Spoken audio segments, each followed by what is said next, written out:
what can I say? The sunny Saturday ride is over and back to work. So what we have here today on the agenda, first thing on the work order, is take a look at this bike. It is a customer's bike. They purchased it about 4 years ago, 3 or 4, one of the two, right in that neighborhood. As you can see, it's got some high miles on her, and that's good because that's what we want. That's why I deal with stock bikes. I'm into more reliability than I am speed. A lot of folks use them as their sole transportation, and I want them to work every time and as long as they possibly can. So anyway, the story with this one is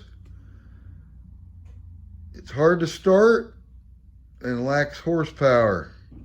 Doesn't have any pep that it used to have. So we're going to take a look into that. I know this bike has some high miles on it. I know the customer that rides it, usually every weekend, has a 30-mile round trip he takes, not counting going to and from work, occasional trip to the store, and might want to throw in a pizza in there every once in a while too. So to get ready for the spring, so he has some reliability back, we're going to take a look at this and see what we got to do. All right, now there are 3 main components if your bike is starting to lose power that you can check out and usually point you in the direction. The first component is your fuel. The second component is your CDI, your electric setup and spark plug. Make sure it's sparking. And the third most important thing is the compression of the engine. When they get a lot of high miles on them, sometimes they start to lose their pep because the piston and cylinder are wearing out. So that's just something to take a look at. And I can't say a lot of times, but sometimes they'll prematurely wear on you and give you the same result before you get the massive high miles.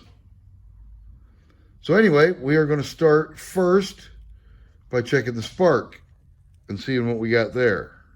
So I'm going to pull the spark plug out and we are going to see if that dude has some electricity going to it. So let's remove our boot. Take our spark plug out. FYI, I had that loose just for the video because I knew this was where I was going to start. Makes it a little simpler. All right, what we're going to do is ground that on the plain metal nut, and we want to see what kind of spark we have and where it's going. A little tip, the spark should just go from the little diode to the bottom of our spark plug, just up and down. It can be a little bit around it. It's not exactly in the same spot, but if you have a spark plug and it's sparking to the sides of any of that, that is usually the sign of a bad spark plug. So I would start there by putting in a new spark plug. That might be your only problem with a little luck on your side. And you got a quick fix for a few bucks. Okay, let me turn this light out so we can get a little better view.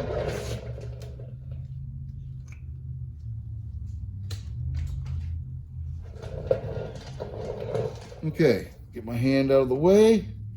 We're going to rotate the back tire with the clutch engaged. We want the motor to turn over and see what kind of spark we have.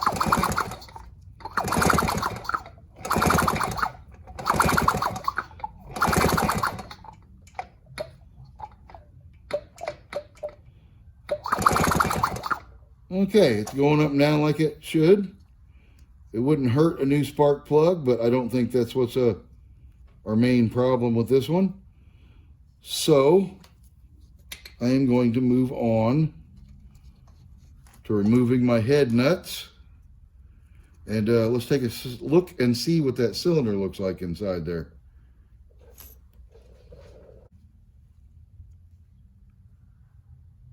So the first thing I'm going to look for, and unfortunately I found it, Now that I've slid my head off the top of my engine, I don't know if you can see or not in the video, but there are shiny little specks of metal stuck to the top of my head, and a few around here that I can see here in person. That is a sign of a piston starting to disintegrate, and or the cylinder wall, be it miles or be it from whatever. There's a little super shiny piece right there. That is just from high miles or premature wear. This one particularly happens to be high miles. So let's take a look at the cylinder now and see what shape that is in. Now we want to see all of the cylinders, so we are going to rotate the back wheel to get our piston to go all the way down so we can take a look and see. Now I don't know if you can hear in the video or not, but when I rotated that, I hear something I do not like. That should just be going up and down smoothly.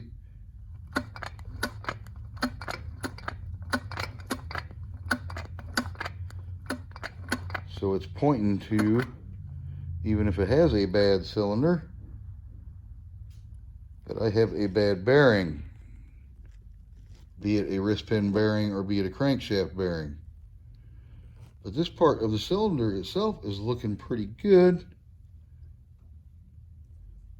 but I do see the little metal shavings in there, so that is not a good sign.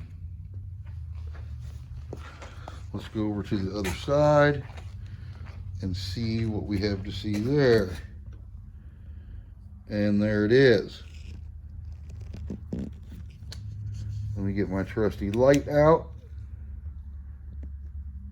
As you can see, the cylinder wall is discolored in a few spots, and I see the gouges, if I can poke with my flashlight, right there underneath my light.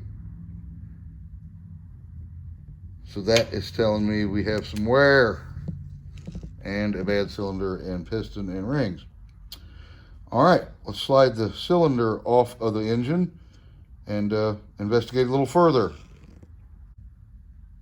As luck would have it, I had enough room to slide the complete cylinder assembly up and off without having to remove the engine. And it is catastrophic on this little guy, just like I assumed. Now, if the cylinder was just bad and the piston was just bad, there would have been no thunking. It would have went up and down smooth. Now, the customer didn't say anything about any rattling or clanging, so I hadn't thought about that until I started working on it here and rotated the wheel and saw, well, heard the clunking. And I don't know if you can see, but look at the metal shavings on the top of that piston, which is bearing shavings, metal shavings actually. Looks like almost glitter or a disco ball. But anyway, it is catastrophic like I thought. Not only is the piston bearing completely gone, wore out, whatever you want to refer to it, but the crankshaft bearing is eaten up and gone also. So there's all the thunking.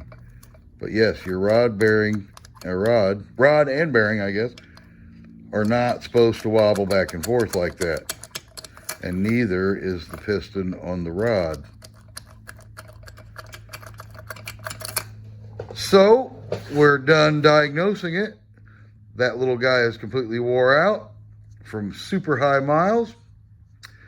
And we're just going to put another motor on there because the labor and the parts and rebuilding it is just actually probably more money than just putting another motor on it with 0 miles on all the parts. So that's what we're going to do. That's what I'm going to tell the customer. And that's pretty much where we're at. Okay, so you've seen for yourself, the little engine has given all it has to give. Time for a new engine. So anyway, anybody that rides their bike knows what their bike sounds like, feels like, rides like. So if you start to feel anything out of the ordinary, it's a good idea to check into it.